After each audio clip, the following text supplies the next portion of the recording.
Yan, so nakaano tayo, analog classic panel display, tapos sa chrome handlebar panel display dito sa kaliwa, analog speedometer in kmh and miles per hour, at digital odometer at trip meter dyan sa baba. Sa gitna naman, digital fuel gauge at gear indicator. Dito naman tayo sa kanan, analog tachometer, at sa baba niyan ang mga lighted indicators, kasama na dyan ang neutral indicator. Naka-chrome din na side mirrors, at syempre, Imperiale 400 yan. Benelli Imperiale. Classic na classic ang motor na to. The Imperiale 400 is classified as a retro cruiser with a double cradle frame chassis. Ito ay masasabi na isang modern bike na may timeless classic design. Kasama na dyan ang kanyang chrome accents, round headlight at teardrop gas tank. Yan, so naka-halogen siya, halogen.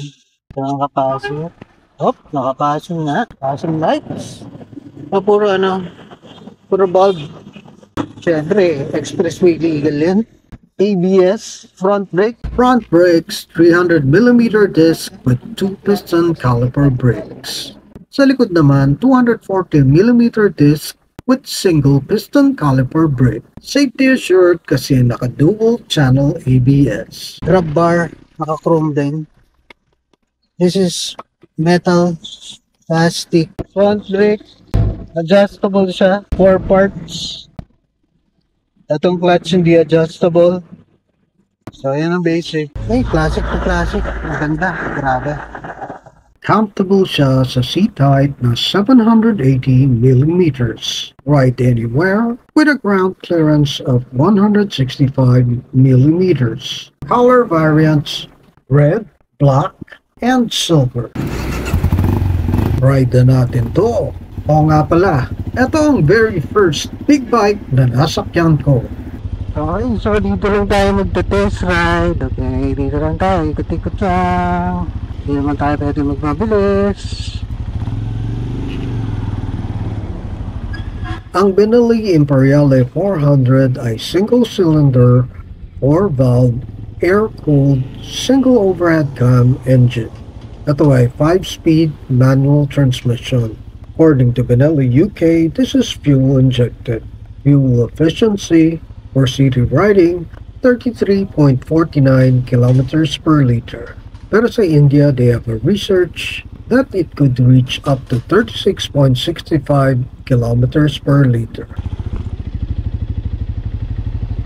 Nice! Grabe! Ewan ko ba kung bakit merong nagreklamo na mabibrate daw to? At low speeds, hindi masyadong mabibrate itong Imperiale 400. If given a chance, gusto ko rin ma-experience ang high speed dito. Gusto ko ma-experience ang max power na 21 PS at 6,000 RPM. At ang kanyang max torque na 29 Newton meters at 3,500 RPM. Malayong mararating sa fuel tank capacity na 12 liters.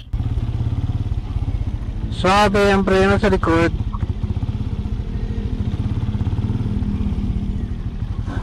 Suabe lang siya. Medyo nag-skid.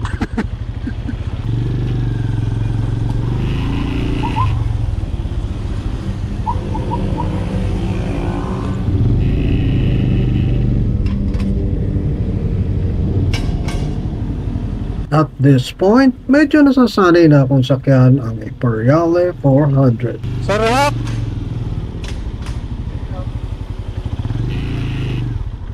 Sarap! Ay, hindi na natin masyado matetest to kasi big bike to. Pero sa feels niya, ito lang yung sabi ko. Grabe, ang sarap po dito. Ganito pala ang feel ng 400cc. This is the first motorcycle na ride ko na 400cc.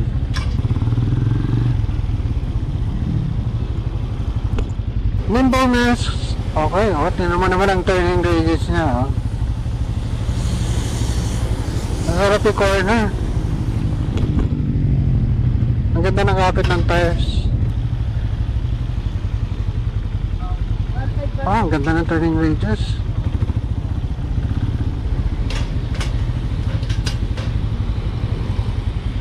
Making U-turn sa CC dito sa Imperiale, oh. Oh? Hindi ako nangangatan. I love it. Galing.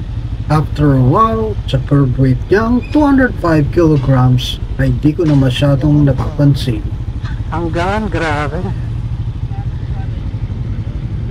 Ang sarap nito.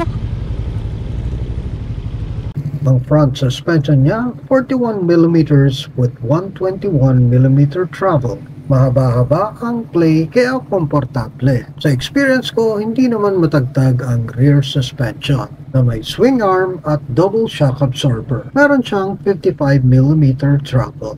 At ang final short test ride verdict, ang Benelli Imperiale 400i merong high quality parts at dissenting design. Just enough power and torque. Komportable and safe na ride. And finally, you get more than enough for SRP 238,000 pesos. Get your Benelli Imperiale 400 at Archway San Pablo. Here are the details.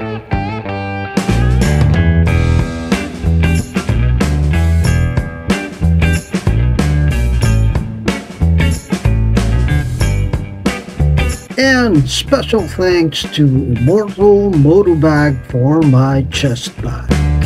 And also thanks to Telson Philippines for my universal backpack clip.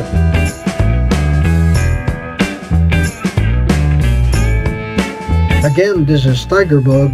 Do what you love and love what you do.